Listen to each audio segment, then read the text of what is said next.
The general rule in California is that every employee is at will, right? So that means they can be terminated for any reason or no reason at all, so long as that reason is not illegal.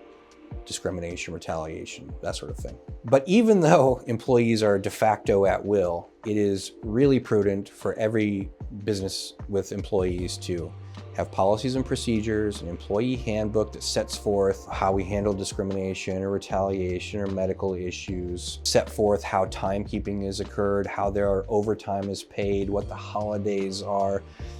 All those little kind of tedious details that you might think are just, we can deal with that later, are actually really important to avoiding liability in the first place.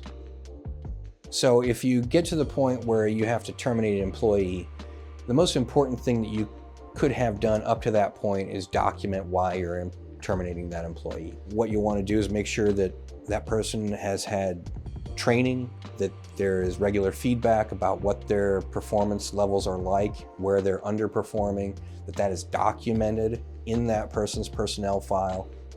You don't necessarily have to do, performance improvement plan, but every bit of written documentation that you have, especially over an extended period of time, to justify why this person is being terminated is the best thing you can do.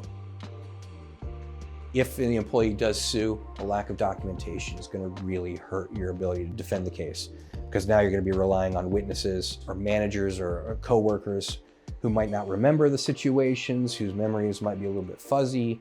The statute of limitations on a lot of these claims are 2, 3, 4 years. So if they wait to bring their claims 3 years down the road, a lot of your management might be gone, and the coworkers might be gone, and so your ability to defend yourself might be gone.